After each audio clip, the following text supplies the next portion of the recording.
When we're working in the schools and stuff, of course, we always want to be looking at what are some effective ways to work with our young people. So we need to assess our own preferences, our strengths, and we need to use a team approach. Some of these I'm going to move along because they're pretty self-explanatory. When Vancouver School Board was creating the sexuality curriculum for grade 5, 6, 7, Fearless Family Life Education, we looked at what does an organization have to think about when they are hosting these kinds of programs and these kinds of conversations with vulnerable youth. So your school district, Vancouver School Board, I know, has policies about pregnancy disclosures, HIV/AIDS, sexual orientation, whether students opt in or out of the education, parent meetings, when you need to send letters, sexual abuse disclosures. All of those pieces must be part of the design or the background when we're teaching these topics. I'm a nurse. I have a lot of free rein with, if a 17-year-old asks me a question about sexuality, I'm actually bound by law to keep it private because I'm a nurse. And anywhere I go, community, when I'm in that role, I don't have to tell, like a doctor, I don't have to tell the parent. But that might not be the rule in a school or a community center or another nonprofit organization. So you need to know who's backing you and what kind of backing you have. Because sometimes we're scared to start because we're not sure if people are going to support us when we need to get very specific. And sometimes I'm even showing life horizon slides and the people are nude because I can tell the individuals are not comprehending because they don't understand line drawings. They don't understand, they only understand photographs of real people. And so sometimes, yeah, I have to go and double check in the school because that's the material we need to bring. I go for comprehension. If they understand, they can protect themselves. And whatever it takes for them to understand, that's what I do. How do you deal with calls from angry parents? Rights of teachers when parents want to observe. Who teachers and parents can call within the school district if they have questions. What a teacher does with a split class. If you're only supposed to teach this in this grade and this in this grade, is it okay to teach the higher level? Like if they're 3, 4, can you teach the grade 4 family life to the grade 3s? Like all those kinds of questions. And approval of guest speakers and agencies, and why are they coming in, and what is their message, and is it consistent with the message in your school or your classroom, or is it a biased agenda? Lots of things to think about behind this education. I'm just going to touch on a couple of policies. This TEACH, T-E-A-C-C-H, they did some research in 1995, and they came up with some comments, statements that they thought were valuable because they also run a residential facility for adults with autism. So they thought sexuality should be viewed as in a global context, so that instruction and training does not only consist of learning how to masturbate or orgasm, doesn't just consist of, oh my goodness, they need birth control or let's get them a shot, but it actually involves their awareness of themselves, supporting them in their understanding and their physical and emotional changes. So I've worked with parents that have gone in with their 12-year-old to the doctor. They're having troubles managing their menstruation. And together, the parent and the child talked to the doctor because the child decided at 12 that if there was something she could take so she didn't have to have her period, she could navigate her life better. And so she, together with her mom and the doctor, is on the birth control pill, is in her bubble pack with all of her other pills because not having to manage her menstruation gave her more independence. But they did it as a family. So it wasn't just kind of thrown in there, kind of like, don't tell her, we'll just put it in there and don't have to deal with it. Because what it can look like later is sitting in a room with couples who are all special needs, and this couple, the girl has Down syndrome, the gentleman has other challenges, they're in their 30s, and they are going to get married, 200-person wedding. And it's just about to happen, and we're talking about contraception, and she sees a little vial for Depo-Provera, and I explain what it is, and she says, I don't understand.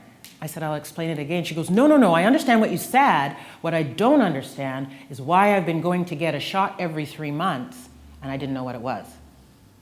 That's what I don't understand. So then I move into damage control restoring her relationship with her caregivers. Because in that moment, the trust is altered. And the reason she was upset, she said, the reason I'm upset is because if I hadn't gone and got the shot, I wouldn't have known any other ways to protect myself from pregnancy. So she was frustrated because I'm just about to get married. And I have all this support about getting married, but I'm getting the shot and I don't even know what I'm getting. So we're in a rights-based realm now, so we do actually get to do our best in explaining to them in ways they understand so they can navigate their life.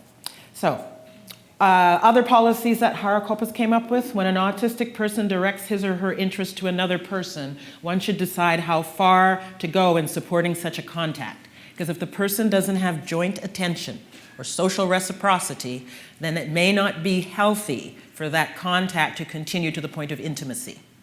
They have to learn to read faces and other people's responses before they can truly be intimate. It's so interesting to show with slides when I show the young people that when I reach out, I might think I'm giving a loving touch, but the person over there feels it's a space invader touch. We need to be able to read that. Okay, so what we give isn't necessarily what the person receives, and do they have the ability to read that? And if they don't, maybe it shouldn't go past friendship, because mutual consent might not be a possibility. So since to experience sexuality with another person consists of showing tenderness, care, empathy, that's what it says here, one must recognize whether or not a relationship is safe for both people involved.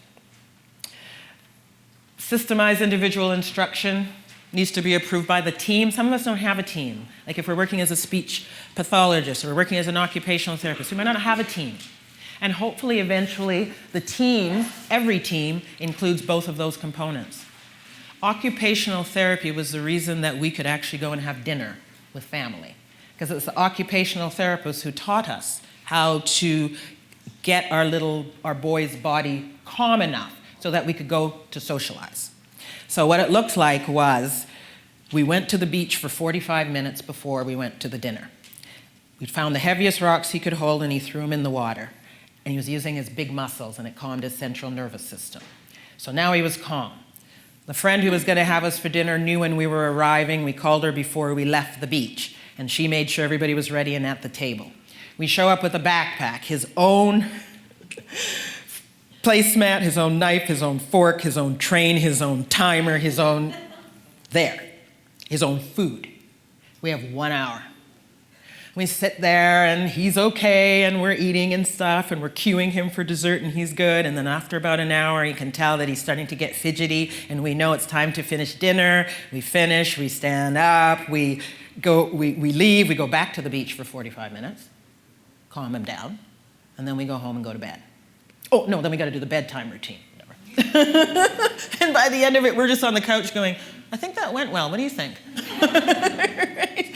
So yes, the team, the occupational therapist. And often when we're trying to deal with sensory things at school and in the community and at home, we're not remembering how important that piece is, the occupational therapy. And then my son wanted to drive, and the first time he passed an exam without needing extra support was his L for driving. Be careful what you wish for. I don't think he had driving lessons for 9 months because I couldn't even be with it. And then I called in the occupational therapist because I wanted to make sure that the way he dealt with sensory challenges was okay for driving. So I brought the occupational therapist in, and I managed to get one that actually worked with Temple Grandin when it was so great. She worked with Temple Grandin when she was in her practicum. And she could see things in the way he shifted his eyes that I couldn't see. She could still see stress in the ways he moved his face, his eye, that I couldn't read anymore. But at the end of it, she said, he's fine to drive, and I was so relieved. But that's who I went to find out if he had the ability to deal with all the senses that come with driving. Now, people who drive who have autism tend to be really good because they're so hyper-focused when they're on the road that nothing else is going on. So they actually make good drivers if they have the ability to drive. So TEACH, in their policies, they looked at what are the goals of sexuality education, and this is what they came up with. Notice it starts with protecting the individual from sexual exploitation. It doesn't start with healthy sexuality. And that's one of the challenges we have, is we start with abuse prevention. We forget that we could just start with enjoying our healthy bodies and then look at how to protect them, instead of starting with, oh no, stranger danger. But we started with that because we couldn't get in any other way, because nobody wanted to talk about it. All right, so applied ABA does work with sexuality education as well. It documents things, there's task analysis, breaks larger things into smaller pieces, promotes generalization. So one of the values I find working for myself that isn't available in the school system or the community or home for many people, I can see the individual in the clinic and they learn all the rules, and then they say, well, it's not happening at school. So then sometimes they say, can you come and work with the peers in the classroom? And I say, sure. So then I show up at school and they look at me like, oh, it's here too. Yes, you have to follow the same rules here because now I'm in the school. It's going well in the school, and then at home they're having challenges, so we book sessions at home, and then I show up at home and they go, oh, here too. Yes, it's important here too, and now we have generalization. But that's very hard to do when we're in a particular structure because we can't move around like that. But just because they know it at school doesn't mean they know it at home. Now here's a challenge for parents, being a parent. If things are happening at school and are working well, but it's not working at home, that's because we're not following the same consistency and rigor at home as at school. When our children come home, we need to follow the same rigor so that they'll do the same thing at home and in the community. I'm not going to say it's easy, but I am going to say that if it's happening at school, it's working, and it's not working at home, it's because we are not honoring what's happening at school and bringing it into the home and doing the very same things, and vice versa. Okay. Let's look at levels of functioning. Some people don't like this conversation, but the research in 2006, a Danish report, these are great to read, they're really informative, talks about level of functioning. They're talking about social emotional, not intellect. So an individual who has a developmental age, socially, emotionally, of 5.4 years or higher is considered high functioning. Now, when I say social emotional, the reason I say social emotional is this. No matter how brilliant our children are, how they navigate their social world and their sexual world is completely consistent with their social emotional age. If they're 16 chronologically and socially emotionally 8, it's the 8 we're teaching to the 8-year-old when we're teaching sexuality. We're not making it look like we're teaching to an 8-year-old. And if I use books that are really, that cater to kids between the age of 3 and 7, I ask the teenager, just in case, or I say, just in case you didn't get this information when you were young, let's just go through it. And I want you to give me your opinion on whether you think this is a valuable piece of information for young children. And then we read it.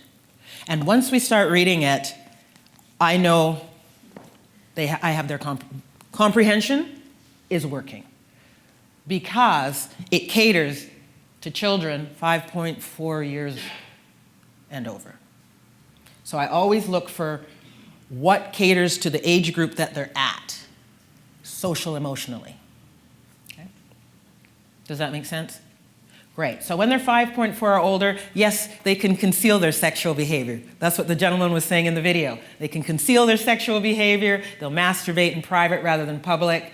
And usually their sexual behavior towards others is limited. They'll pick one person, might be the teacher, but they'll pick one person instead of many. They have a desire for a boyfriend or a girlfriend, even though they don't have the ability to hold a relationship like that yet. And sometimes they lose interest in masturbating as they get older because they have the ability to connect. And so they move from self-pleasure often to actually being in a relationship with another. That can happen with a high-functioning individual, whether it's sexual or not. And then we say moderate functioning, and that's when we say their developmental age, social emotionally, is between 4.1 and 5.1 years.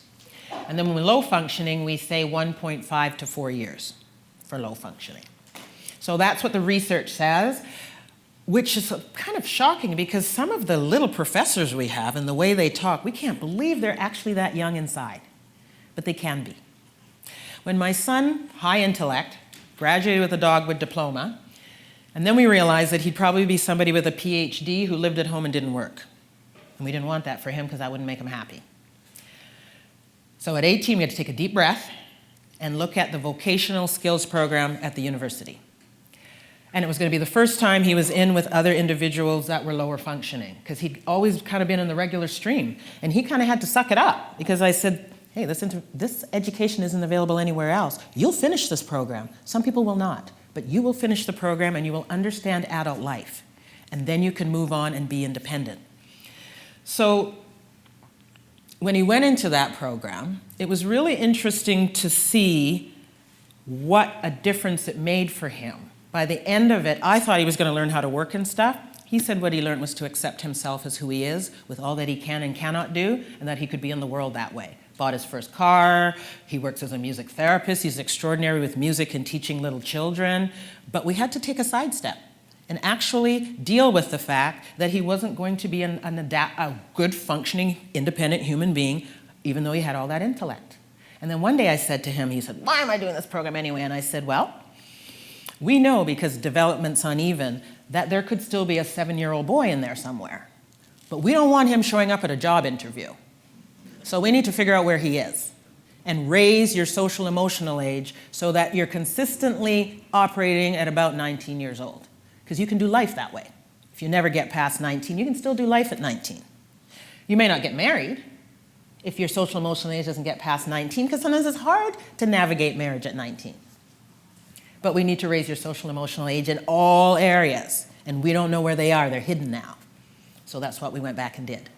And now he's back in the mainstream of education. He's an A- student, and he has friends, he has peers, he plays in bands, he has a life. Full. But boy, I got to tell you, I almost missed that. And if I hadn't been in a group with 80-year-old, I'm a cancer survivor, breast cancer survivor. So I was in a group with yoga, and there was a lady who was 82, and her son was 40, with a PhD in home economics, or world economics, and he lived at home, and he'd never worked. And she was aging, and her husband was aging. And she said to me, where do I get him tested? I think we need to get him tested. 42. And I woke up. It's brilliant. Because it creates mental health issues when we don't address where their gaps are in their social development, because they get to be adults, they think they should be able to do it, and they can't do it. Because then we miss the gaps because we sold out on their intellect. Now, I say that because I've just lived it, and I'm just being so honest, that don't sell out on their intellect. They can't live on their intellect.